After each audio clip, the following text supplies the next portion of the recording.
Bonjour à tous, aujourd'hui on se retrouve pour une nouvelle vidéo en compagnie d'une femelle Python bivitatus, donc Python birman pour le nom commun. Là on est sur une femelle qui dépasse bien les 3 mètres maintenant et qui fait bien plus de 20 kg. Niveau manipulation c'est vraiment pas facile, ça reste physique.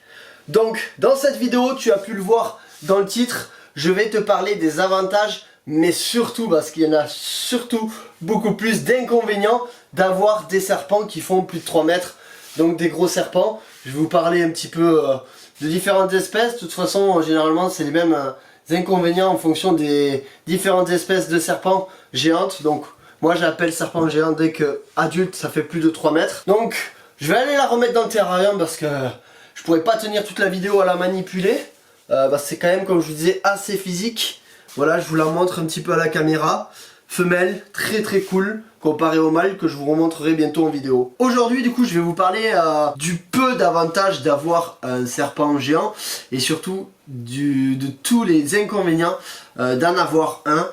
Il faut savoir, moi j'ai un petit dicton que je dis, gros serpent, gros problème. Pourquoi? Parce que forcément l'animal est plus grand, donc il y a plein de choses à gérer en plus par rapport à un petit serpent. Premièrement, le terrarium, la taille de l'installation. Tu te doutes bien qu'avoir un petit terrarium dans ton salon, ça ne sera absolument pas du tout possible. Et pourquoi? Parce que c'est des serpents qui vont demander de la place. C'est des serpents quand même qui vont, généralement pour ceux qui font plus de 3 mètres, dépasser les 10-20 kg.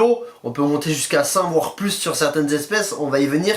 Donc tu te doutes bien que tu peux pas mettre ça dans un terrarium 120 dans ton salon, c'est absolument pas possible. Déjà niveau sécurité, ça le fait pas, surtout si tu as des enfants, mais aussi niveau taille de l'installation. Imagine d'avoir quelque chose qui fait 3 mètres sur 2 mètres sur 2 mètres dans ton salon, c'est peu envisageable. Hormis l'installation, il y a aussi le côté sécurité. En France, je te le rappelle, dès qu'un serpent adulte dépasse les 3 mètres, il est considéré dangereux, donc potentiellement mortel pour l'homme. Il peut t'infliger de sacrées blessures niveau morsure, il peut notamment te sectionner des tendons ou toucher des artères, et ça c'est quand même assez dangereux. Mais aussi, outre la morsure, il y a aussi la constriction qui elle va faire énormément de dégâts et qui est tout aussi dangereuse. Au niveau aussi maladie, tu te doutes bien que c'est des animaux vivants et qui tombent eux aussi malades, tout comme les petits serpents.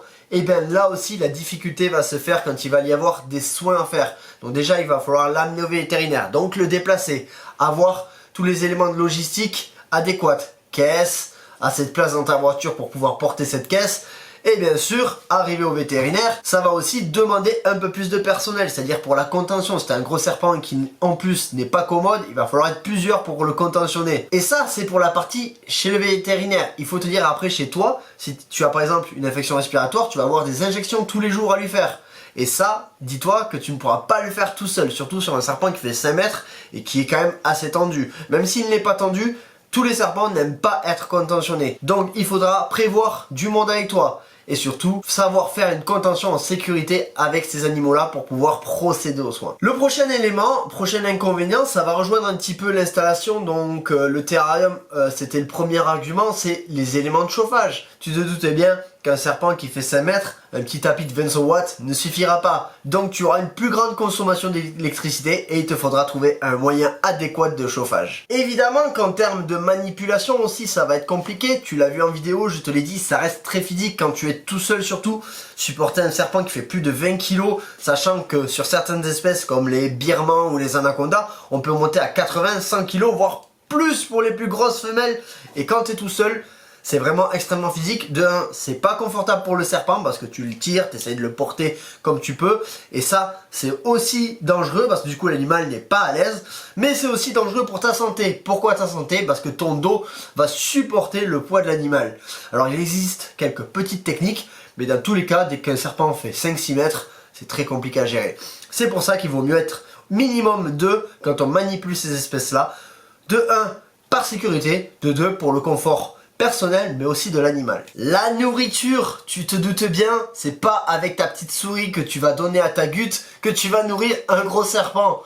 Attention, c'est pas du tout péjoratif quand je parle de gute et de petite souris, c'est juste pour la petite touche d'humour. En effet, qui dit gros serpent, dit grosse taille de proie. Il va te falloir trouver la nourriture en conséquence. Donc du lapin en quantité mais aussi de bonne taille, Du poulet, ça peut arriver pour les grosses espèces. Du porcelet aussi. Enfin, toutes les grosses proies que tu vas pouvoir trouver. Et qui dit grosse proie dit difficulté à trouver, mais dit aussi prix. Le prix des proies de ces tailles-là sont généralement assez excessifs. Et ton animal, il va falloir le nourrir. Donc ça aussi, c'est un inconvénient que tu trouveras au serpent géant. Autre petit inconvénient que j'aimerais te dire dans cette vidéo, même si tu te doutes bien, l'inconvénient, le certificat de capacité. Pour avoir ces animaux-là, tu te doutes bien, pour être en règle en France, je précise, puisqu'on a quand même une petite audience belge, et je vous salue les amis belges, tu te doutes bien qu'il va te falloir un certificat de capacité. Et ça, c'est quand même un inconvénient, parce qu'il va te falloir du temps, de l'argent et beaucoup d'expérience, énormément d'expérience, afin de pouvoir obtenir ce fameux certificat de capacité qui te permettra de pouvoir posséder ces animaux. Autre petit inconvénient aussi, j'y avais pas pensé avant de faire la vidéo, mais c'est vrai, les déjections. On n'est pas sur des déjections où tu vas arriver dans ton terrarium, tu vas prendre ta petite crotte et la jeter. Non, attention, un gros serpent qui fait des déjections, déjà tu rentres dans la pièce, tu le sens, c'est très odorant.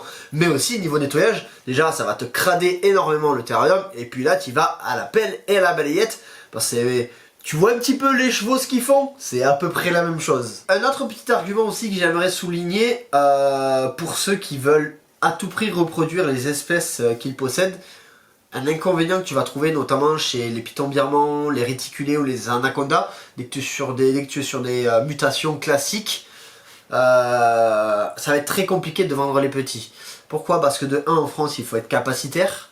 Les capacitaires qui ont droit d'avoir ces espèces généralement les ont. Les parcs zoologiques et les capacitaires niveau place c'est saturé, donc pour tout ce qui est saisie et tout, généralement c'est assez compliqué de placer les animaux.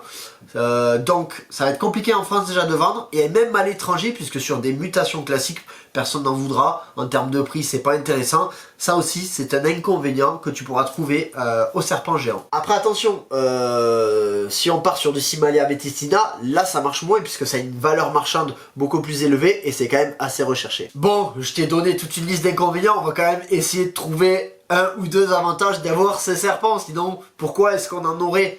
Premièrement, alors là c'est un avantage que personnel, moi j'aime avoir de gros animaux dans les mains. C'est-à-dire, quand t'as une couleur ou autre, c'est vrai, c'est speed, c'est actif, tu l'as, mais moi il me manque vraiment cette masse, sentir la puissance de l'animal, d'avoir vraiment quelque chose dans les mains, et ça franchement ça me plaît énormément.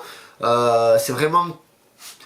Ouais, c'est quelque chose qui vraiment qui me plaît d'avoir ces gros animaux, vraiment de sentir cette puissance, ça impose vraiment le respect. Autre avantage aussi, on va pas se mentir, c'est pas des animaux que tu retrouveras dans tous les foyers de terrariophiles français. Donc c'est toujours chouette de se dire, ben, j'ai un animal qu'on ne voit pas énormément en France. C'est pas forcément des animaux rares, mais c'est vrai que tu vas pas aller dans tous les élevages de reptiles, il y aura des serpents géants, donc c'est toujours un avantage.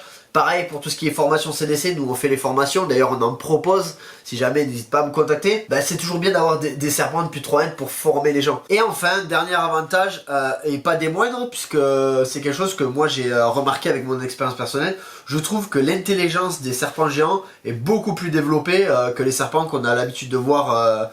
Par exemple, je parle des boas, des pitons Regius ou tout autre serpent. Je trouve ces animaux qui vont vraiment réfléchir comment chasser, ils vont beaucoup plus observer, c'est vraiment intéressant cette intelligence qu'on peut remarquer chez eux. Franchement, moi c'est quelque chose que j'ai remarqué avec mes birmans, mais aussi mes Cymalia, mais surtout mes birmans, c'est que ça observe beaucoup et ça comprend les choses. Tu peux même mettre un protocole en place. Moi je vois ma femelle, elle sait quand c'est le moment de manger, mais elle sait quand c'est le moment de sortir et d'aller dans sa boîte. C'est un petit protocole qu'on a mis en place et elle comprend les codes. Et ça, je peux pas le faire avec mes autres animaux. Donc vraiment, je trouve qu'ils ont une intelligence un peu plus développée. Voilà les amis, on arrive à la fin de cette vidéo. Si jamais ce format comme ça, avantage, inconvénient de telle ou telle espèce ou type de serpent, de lézard ou autre, t'intéresse, tu me le mets en commentaire. Le petit pouce bleu si tu veux me soutenir, avec le commentaire aussi pour me soutenir. Merci beaucoup. On commence un petit peu à monter un abonné sur la page. J'aimerais vraiment que ça s'accélère. Donc merci de me soutenir avec un petit pouce bleu et un petit commentaire. On se dit à très vite pour une nouvelle vidéo sur la chaîne Reptistore.